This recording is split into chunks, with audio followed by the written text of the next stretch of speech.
We have the crib set up, which is so exciting. It's becoming real, and I'm also just loving my days in my newly thrifted maternity nightgown, which also had me thinking, what is my baby gonna wear to sleep? And all my new mom friends rave about a sleep sack. So you can invest in just one that you like the fit and kind of silhouette and length of, also for your baby's size, and then get the pattern off of it to create many more. It'll save you a bunch of money. You'll be able to use up scraps in your fabric, customize the fabric and the amount of batting and weight that goes into it. So let's grab the pattern off of this and we'll make our own brand new sleep sack for the little one.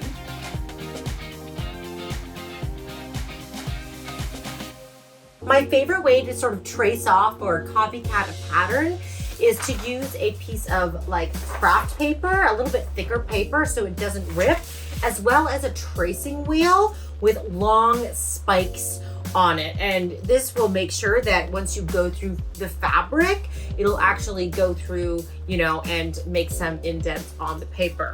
So I have it all flat. I'm gonna take my sleep sack. I'm just gonna lay it out. Use pattern weights or pins to hold the garment down on your paper. Trace around the piece, making sure to include the center marks and different neckline shapes for the front and the back. Once all the markings and edges have been traced, remove the garment and grab a ruler and pen. First, draw the straight center and shoulder line. Then dash draw over the curved edges like the side seams, armholes, and necklines. Also remember to add seam allowance. I'm adding 3/8 of an inch. Using tracing paper, extract the front piece and add additional seam allowance to the center front for the zipper. Simply fold the back in half and cut out to get one large piece.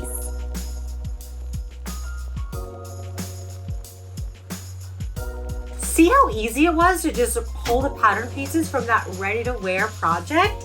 And now I just went through my fabric and I love this stretch jersey and these adorable prints. These are just, remnants of another project that I made. So I'm gonna go ahead and cut these out and we'll stitch it together.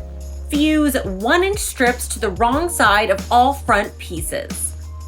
Find a separating zipper that is close to the length of your sleep sack. Mine is 26 inches long. Pin right sides together with the outer front piece, and so the separating part is at the top near the neckline, based inside the zipper tape using a zipper foot.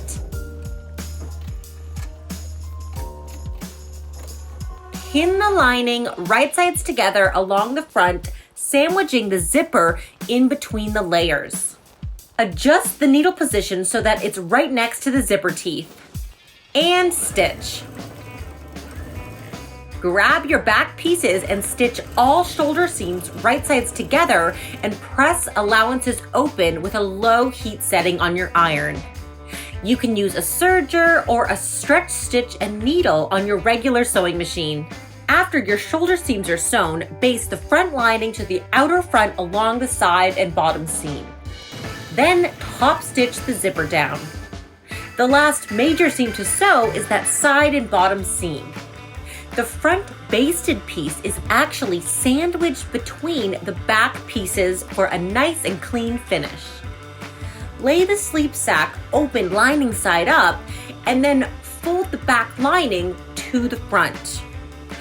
Then take the outer back and match it to the outer front right sides together. Pin all 4 layers together.